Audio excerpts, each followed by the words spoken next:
mindless criminals are freed from persecution. No more harmless people getting harmed by the man. That's how it's done. And I'll tell you what the fringe benefit to that is. I just read in the internets the other day, there was a report saying some scientists say we have 3 years to start changing our economy to a renewable, sustainable one. We have 3 years to stop using fossil fuels and to switch over to biofuels and renewable energy. We have 3 years to do that, or we're just toast. Now, who knows? Maybe we're already toast, or maybe it's a few more years than just 3 years. But time is running out. And the whole way that oil companies and drug companies rule this world is they make cannabis either illegal or so overregulated it can't compete. And the way to remove that red tape around industrial hemp is to call them on their BS when it comes to teens and pot. That's the key.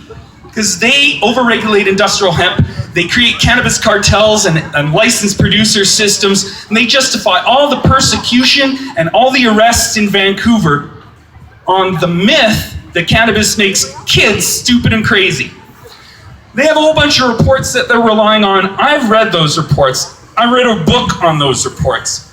The book is, Does Cannabis Inherently Harm the Developing Minds of Young People? And the answer is no. If you look at the general population stats, massive increase of cannabis use over time. Massive increase in cannabis use from 1960 to today. 5-fold increase, 5 times the number of users. No increase in psychosis, no dips in IQ. They're lying about cannabis making kids stupid and crazy. They're lying about it so that they can keep it in the hands of the rich. They want to beat up on the young and the poor forever. And we're not going to let them, right? Everybody here is no longer going to be on the hit list. We're all going to benefit from legalization. It doesn't matter if you're a licensed producer and $1 million to grow pot, or you just have a couple of plants in your backyard.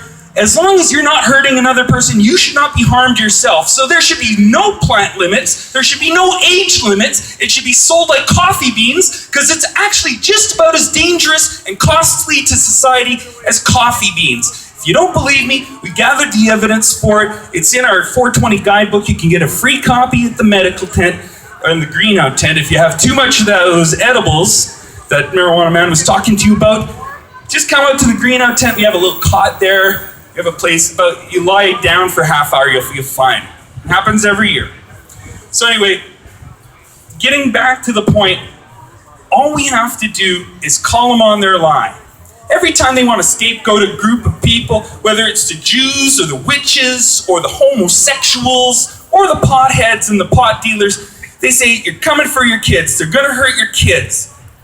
And the only way to get our rights, to get equality with the coffee bean people, is to call them on their lie every time. Stop being scared of talking about pot and kids. It's not that bad. Once you understand the truth that it doesn't harm kids, once you familiarize yourself with the facts anywhere, but I've gathered them at potfacts.ca, once you familiarize yourself with the facts, you can say, look, what's killing kids is climate destabilization. What's killing kids is suicide. What's killing kids is overdoses of alcohol and pills. What's killing kids is car crashes. You know what isn't killing kids? Cannabis. Cannabis isn't harming kids.